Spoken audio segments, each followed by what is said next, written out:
시청자 여러분 안녕하십니까? VOA 뉴스투데이 시작합니다. 미국과 한국, 일본 세 나라 안보실장들이 미국에서 만나 최종 검토 단계인 미국의 대북 정책에 대해 논의하고 인도태평양 안보 사안들을 협의했다고 백악관이 밝혔습니다. 국무장관과 국방장관의 일본, 한국 방문 이후 이뤄진 3국 공조회담인데 동시에 백악관은 오는 16일 바이든 대통령과 스가 요시히데 일본 총리와의 정상회담을 공식 발표했습니다. 첫 소식 함지하 기자가 보도합니다. 미국과 한국, 일본의 안보실장들이 2일 미국 워싱턴 인근 해군사관학교에 모여 3자 대면 회의를 개최했습니다. 백악관은 언론 성명을 통해 제이크 설리번 국가안보보좌관과 기타무라 시게루 일본 국가안보국장, 한국의 서훈 안보실장이 해군사관학교에서 만나 미국의 대북정책 검토와 관련해 논의하고 인도태평양 안보를 포함한 공동 우려 사안들에 대해 협의했다고 밝혔습니다. 또 3국 안보보좌관들은 북한의 핵과 탄도미사일 프로그램에 대한 우려를 공유하는 한편 비핵화에 대한 3국 공조를 통해 이번 사안을 다루고 해결하겠다는 의지를 재확인했다고 덧붙였습니다. 아울러 북한을 포함한 국제사회가 유엔 안보리 결의를 전면 이행하고 확산을 방지하며 억제 강화와 한반도의 평화와 안정 유지를 위한 협력이 반드시 필요하다는 점에 동의했다고 밝혔습니다. 앞서 국무부는 브리핑에서 대북접근법에 대한 미국과 한국의 견해차에 대한 질문이 나오자 미국은 북한의 비핵화에 전념하고 있다면서 3국 안보실장 회의의 중요성을 강조했습니다. NSA Jake Sullivan is again welcoming National Security Secretary General Kimura of Japan as well as National Security Advisor Hoon of the Republic of Korea today in Annapolis, Maryland at the Naval Academy for these trilateral talks. And we don't have any other announcements at this time other than that we remain committed to denuclearization of North Korea. 이런 가운데 백악관은 미국과 일본이 오는 16일 미국 워싱턴에서 정상회담을 개최한다고 공식 발표했습니다.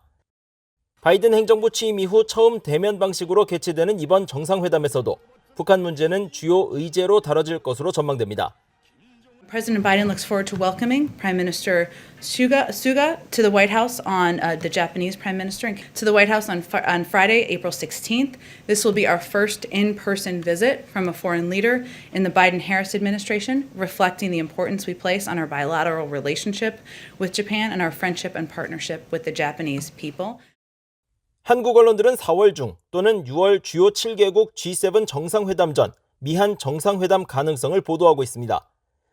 동맹의 중요성을 강조하고 있는 바이든 행정부는 출범 초기부터 외교 국방장관과 안보실장 회담에 이어 정상회담까지 추진하면서 미한일 3국 동맹 협력은 더욱 부각되고 있습니다. VOA 뉴스 함지하입니다.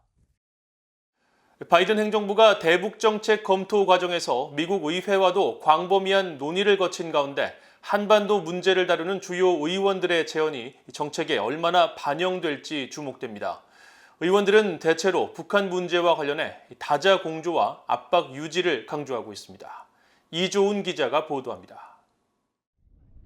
미국 민주당의 그레고리 믹스 하원 외교위원장은 최근 북한의 탄도미사일 시험 발사를 규탄하면서 북한 문제의 유일한 해법은 모든 당사국의 외교적 관여라고 밝혔습니다. 특히 중국의 역할을 강조하면서 중국은 북한에 대한 지원을 중단하고 북핵 문제 해결을 위한 다자 협력에 나서야 한다고 강조했습니다. Where we have to put the pressure on, and I think that who has to play a bigger role in this is China. 민주당의 아미베라 하원 외교위 아테수 위원장은 미한일 3국 공조가 핵심이라며 이를 위한 한일 관계 개선을 촉구해왔습니다. 바이든 행정부는 미한일 3국 공조를 강화하기 위해 경색된 한일 관계 문제를 어느 정도 해소한 뒤 장기적 대북 전략을 마련하기를 기대한다는 겁니다. We expect the Biden administration will engage in conversation with both of our allies in the region, Korea and Japan, and look to bring both to the table to get these issues resolved, or at least get them to a better place. 의회에선 경제 제재를 통한 대북 압박을 계속 유지해야 한다는 의견은 초당적입니다. 스티브 차봇 하원 외교위 아태 소위 공화당 간사는 최근 VOA와 인터뷰에서 완전한 비핵화 달성을 위해 강력한 제재 유지를 강조했습니다. 특히 대북 거래를 돕는 해외 금융기관의 세컨더리 보이콧, 즉 3자 제재를 적용하도록 하는 이른바 원비어법이 2019년 말 제정된 이후 이 법의 완전한 시행을 촉구하는 목소리가 이어지고 있습니다. 이 법의 제정을 주도했던 민주당의 크리스 벤 홀런 상원 의원은 최근 VOA에 북한의 탄도미사일 시험 발사를 규탄하면서 의회가 초당적으로 의결한 원비어법의 완전한 시행을 바이든 행정부에 촉구했습니다. 군사적으로는 북한에 대한 강력한 억지 정책이 강조되고 있습니다. So I think it's deterrence and containment. If we want to talk along the ways, I don't see particular harm in talking. But I think we need to really understand that when North Korea is concerned, deterrent and containment are key.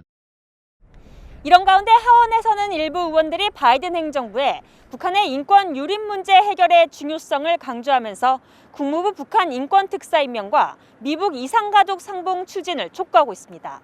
VOA 뉴스 이존입니다. 미한일 삼각공조는 최근 한일 간의 과거사 문제와 주한미군, 주일미군의 철수를 목표로 하는 북한과 중국의 균열 전략 때문에 심각하게 훼손됐다고 미국 랜드연구소가 평가했습니다. 미국 랜드연구소는 최근 미일 동맹 관계와 급변하는 한반도라는 제목의 정책 재원 보고서를 통해 이같이 밝히고, 특히 북한 비핵화 관여에 대한 중국의 미온적인 태도는 상황을 더욱 복잡하게 만들고 있다면서 핵을 무장한 북한을 압박해 적대 관계로 돌변하는 것에 중국이 상당한 부담을 느끼고 있기 때문이라고 분석했습니다. 보고서는 그러면서 북한의 대량 살상무기 고도화 추세에 대응하기 위해서는 기존 한일 군사정보보호협정, 즉 지소미아의 유지 외에도 미사일 방어 등에서 미한일 삼각 군사협력을 강화해야 하며 사이버 등의 양자 협력도 확대할 필요가 있다고 밝혔습니다.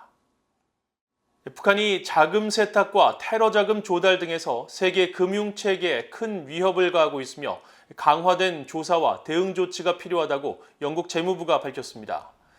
영국 재무부는 최근 갱신한 해외 관할 구역의 자금 세탁과 테러 자금 조달에 관한 자문고시를 통해 북한과 이란이 세계 금융체계에 제기하는 위험성에 대응하기 위해 강화된 조사와 적절한 대응 조치를 수행해야 한다며 이들 국가들을 이번 고시에서 고위험 관할 지역에 포함시켰다고 밝혔습니다.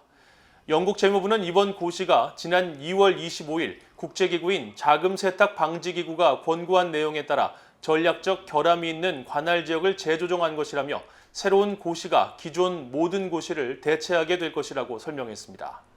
이번 고시에서 고위험 관할 지역에 포함된 국가는 북한과 이란뿐이었으며 캄보디아, 파키스탄, 시리아, 예멘 등 20개국은 위험을 최소화하기 위해 조치가 필요한 국가로 분류됐습니다. 유엔기구와 비정부기구 등 11개 단체가 북한의 국경 봉쇄와 이동 제한 조치 등으로 운용 능력이 현저히 떨어졌으며 대부분의 단체는 사실상 활동을 중단했다고 밝혔습니다. 최근 공개된 유엔 안보리 대북제재위원회 전문가 보고서에서 이들 단체들은 북한의 신종 코로나 바이러스 방역 조치 등으로 인도적 지원 이행과 모니터링 노력을 중단할 수밖에 없었다면서 대부분의 인도적 지원이 이를 필요로 하는 북한 주민에게 닿지 못하고 있을 것이라고 우려했습니다. 한 단체는 지난해 3월 대북제재위의 면제 승인을 받은 소독용 키트가 6월이 돼서야 북한에 들어갔고 나머지 지원 물자는 여전히 북중 국경에 대기 중이라고 설명했습니다. 또 다른 기구는 어린이와 산모 44만 명이 최소한의 영양소를 공급받지 못하고 있으며 영양실조에 걸린 어린이 9만 5천 명, 결핵과 만성질환 환자들이 제대로 된 치료를 받지 못하고 있다고 전했습니다. 이상으로 VOA 뉴스투데이를 모두 마칩니다. 시청해주신 여러분 고맙습니다.